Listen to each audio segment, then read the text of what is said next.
सो hey guys, आज का जो हमारा टॉपिक है, जैसे आपको कल पता होगा हमने कूलम्ब्स लॉ के बारे में एक कंप्लीट डिस्कशन किया था। अब उसके आगे कूलम्ब्स लॉ पे करते हैं।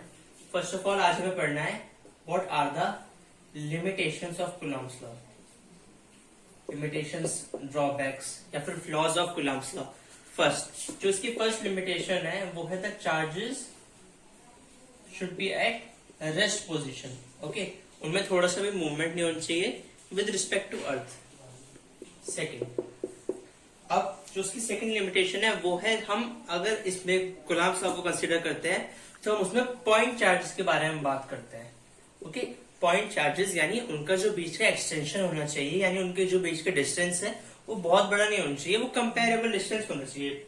अब जो अगला हमें उसका डिस्टेंस एक मिनट ले रहे हैं हम। अब जो हमारे थर्ड पॉइंट है वो है सेपरेशन जो उनका होना चाहिए, जैसे टू चार्ज बॉडीज है उनके जो सेपरेशन होना चाहिए उसका मिनिमम डिस्टेंस होना चाहिए 10 to the power -15 metre. Okay, which is greater than the nuclear size.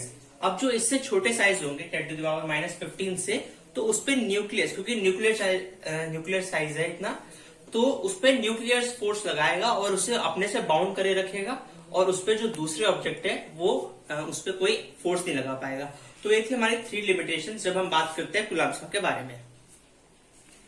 अब जो हमारा नेक्स्ट टॉपिक है वो है डाइइलेक्ट्रिक कांस्टेंट। Dielectric constant. अब डाइइलेक्ट्रिक कांस्टेंट क्या है? सबसे पहले अगर हम बताएं तो इसका सिंबल होता है स्मॉल के। ओके, स्मॉल के मतलब इस साइज में थोड़ा स्मॉल बनाते हैं हम जनरल केस से। डाइइलेक्ट्रिक सब्सटेंस वो होते हैं जो वैसे तो इंसुलेटर होते हैं। ओके, डाइइलेक्ट्रिक्स आर इंसुलेटर्स, बट अगर इनमें हम इलेक्ट्रोस्टैटिक फोर्स लगाएं तो ये अपने आप अंदर से चार्ज को फ्लो होने देते हैं आराम से, बिना किसी प्रॉब्लम के। तो ये होता है डाइइलेक्ट्रिक का मीनिंग। अब हम अगर बात करें डाइइलेक्ट्रिक कांस्टेंट के बारे में, तो जो इसमें अगर हम बात करते हैं, सबसे पहले हम इसमें बात करते हैं परमिटिविटी के बारे में। अब मेन बात आती है परमिटिविटी है क्या। परमिटिविटी, इससे ही हम डाइइलेक्ट्रिक कांस्टेंट को आगे डिफाइन भी करते हैं। तो it is the property of a substance which determines the electric force between the charges in that medium. यानी जैसे हम बात करते हैं परमिटिविटी ऑफ दैट मीडियम, यानी जो इलेक्ट्रिक फोर्स ये दो सब्सटेंस के बीच में लग रही है, इसमें जो ये फोर्स अलोंग द सेंटर लग रही है, उसमें उसकी परमिटिविटी हम क्या लेते हैं। जैसे एयर के लिए अलग है, एयर वैक्यूम के लिए हम एक लेते हैं, और दूसरे सब्सटेंसेस के लिए एक लेते हैं, ऑयल के लिए अलग, वाटर के लिए अलग। तो ये होती है हमारी परमिटिविटी। अब जो हमने कल आपको बताया था एफ ऑफ इन एयर और vacuum it equals to K Q1 Q2 upon R square. Here K is equals to 1/4 pi epsilon naught. तो फोर्स इन एयर हो गई 1/4 pi epsilon naught Q1 Q2 upon R square. जो epsilon naught है यह है permittivity of air. Okay, अब जैसे मैंने आपको एफ इन वैक्यूम या एयर बताई थी 1/4 pi epsilon naught Q1 Q2 upon R square. अब एफ इन मीडियम की बात करें तो इट इज 1/4 पाई एप्सिलॉन, बस इतना ही, Q1 Q2 upon R square. अब एप्सिलॉन इसको क्या कहते हैं हम? Absolute permittivity. एब्सोल्यूट परमिटिविटी ये है हमारा एप्सिलॉन। अब हम इसका डेरिवेशन अगर हम करें, या मतलब आपको डिफाइन जैसे बतानी है, उसके लिए एफ इन वैक्यूम हमने क्या निकाला था 1/4 pi epsilon naught Q1 Q2 upon R square. अब F in vacuum divide by F in any medium, ये वैक्यूम का यहाँ पे मीनिंग है वैक्यूम या फिर एयर से। तो 1/4 pi epsilon naught Q1 Q2 upon R square, 1/4 pi epsilon Q1 Q2 upon R square. इस टर्म से टर्म कैंसिल, इस टर्म से एक टर्म कैंसिल। अब हमारा आंसर क्या आया? ये जब हमारा ऊपर जाएगा तो एप्सिलॉन R यहाँ पे हम इसे डिनोट करते हैं एब्सोल्यूट परमिटिविटी से। ओके, सो अब ये हमारा डाइइलेक्ट्रिक कांस्टेंट की वैल्यू है, ये K जो मैंने सिंबल आपको बताया था, और उसका है एप्सिलॉन, जब ये ऊपर जाएगा upon epsilon naught which is equals to F in vacuum upon F in medium। पास ई आगे ई वो एप्सिलॉन अपॉन एप्सिलॉन नॉट और F in vacuum upon F in medium. तो अब अगर हम इसकी डिफाइन की बात करें तो इसकी डिफाइन ये बनेगी स्टूडेंट्स कि डाइलेक्ट्रिक कांस्टेंट की डिफाइन की बात कर रहा हूँ मैं। परमिटिविटी तो मैंने आपको बता दी, इट डिफाइंस द फोर्स, मतलब वो किसी भी मीडियम में कैसी फोर्स लगनी है और उसकी परमिटिविटी मतलब वो उसको डिफाइन करती है। अब अगर हम डाइलेक्ट्रिक कांस्टेंट की बात करें या फिर हम उसे एक और नाम से जानते हैं रिलेटिव परमिटिविटी।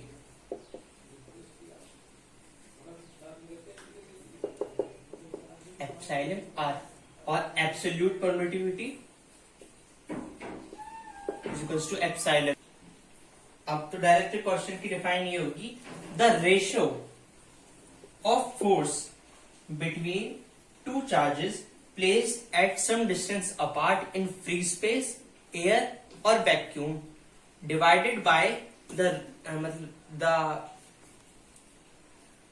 तो मैं एक बार दोबारा बताता हूँ आपको। The ratio of two charges मतलब अगर वो किसी डिस्टेंस पे हमारे रखे हुए हैं किसी भी मीडियम में, यानी मतलब एयर, वैक्यूम या फिर फ्री स्पेस में से, टू द रेशियो ऑफ अगर वही चार्जेस सेम मैग्नीट्यूड और लाइक चार्जेस होने चाहिए वो प्लेस है किसी भी मीडियम में, तो हम उसे कहते हैं रिलेटिव परमिटिविटी और डाइलेक्ट्रिक कांस्टेंट। अब k की वैल्यू हमारी आई है F in vacuum upon F in medium, ये हमने भी डिफाइन से बताया।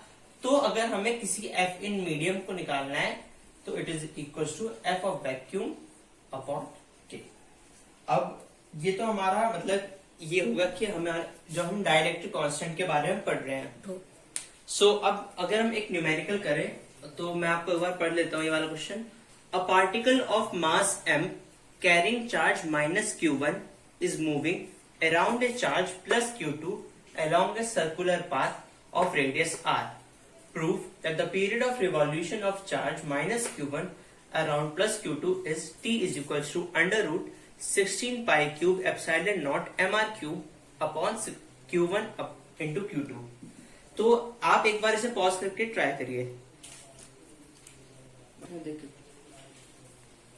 अब अगर आप साथ में क्वेश्चन पढ़ते हैं तो एक बार आप पॉज करके अगर आगे आ चुके हैं तो मैं बता देता हूँ। सपोज जो हमारा चार्ज था वो था माइनस q1 जो कि अभी घूमना शुरू करेगा अराउंड प्लस q2। ओके, तो ये हमारे दो चार्जेस प्रेजेंट है। अब हमें t को प्रूव करना है under root 16 pi cube epsilon naught mr cube upon q1 into q2। So अब जो ये एक सर्कल में हमारे ये दोनों चार्जेस प्लेस्ड हैं, सर्कल में प्लेस्ड है, उसका रेडियस हमें पता है r। अब ये कोई चार्ज है माइनस q1 और इससे प्लस q2 चार्ज के अराउंड घूमना है। अब इन्हें कहीं भी लेट कर लेते हैं। ओके, तो ये जो फोर्स इस पे लग रही है इन दोनों बॉडीज पे वो होगी centripetal force, along the centre act करती है सेंट्रीपेटल फोर्स। अब सेंट्रीपेटल फोर्स यहाँ पे इलेक्ट्रोस्टैटिक फोर्स के इक्वल होगी। सो 1/4 पाई एप्सिलॉन नॉट q1, अगर हमें मीडियम नहीं दिया हुआ है तो हम उससे फ्री स्पेस यानी एयर लेट करेंगे, is equal to centripetal force का फॉर्मूला होता है mv² अपॉन r। ओके, ये सेंट्रीपेटल फोर्स का फॉर्मूला होता है, हम दोनों फोर्स को इक्वल रखेंगे। अब हमारा ये हमने इसे इक्वल रखा। अब हमारा r से r कैंसिल जनरली हम ऐसे क्वेश्चंस में नहीं करते क्योंकि हमें उसकी जरूरत भी पड़ेगी जब हम आंसर को सॉल्व करेंगे। अब अगर हम इसे आगे सॉल्व करें तो आएगा v is equal to under root 1/4 pi epsilon naught q1 q2 upon r। ये मैंने तब किया है अगर हम इसे r से कैंसिल कर दें तो v की वैल्यू आएगी, m यहाँ पे चला जाएगा और अंडर रूट में आ जाएगी। ओके, अब हमें टाइम पीरियड निकालना है। तो जो टाइम पीरियड होता है अगर हम कोई बॉडी सर्कुलर पाथ में रिवॉल्व कर रही है 2 pi r upon v is equal to 2 pi r। v की वैल्यू हमारे पास गिवन है under root 1/4 pi epsilon naught q1 q2 upon r। ठीक है, अब इससे बस आप ऊपर ले जाएंगे अगर हम तो इसकी वैल्यू हमारे पास बिल्कुल डायरेक्ट उस पर आ जाएगी 16 pi cube epsilon naught mr cube upon q1 into q2। तो इस क्वेश्चन में हमने सेंट्रीपिटल फोर्स का यूज किया, इलेक्ट्रोस्टैटिक फोर्स का यूज किया, चार्जेस का यूज किया, और यहाँ पे एक डायग्राम आप जरूर बनाइए, आपकी न्यूमेरिकल से बहुत हेल्प होती है और बिल्कुल बेसिक से कि सॉल्यूशन था। Okay, so that's all for today, thank you, और please make sure you subscribe the channel, like the video and share the video if you found that informative. Stay tuned for later updates. Thank you.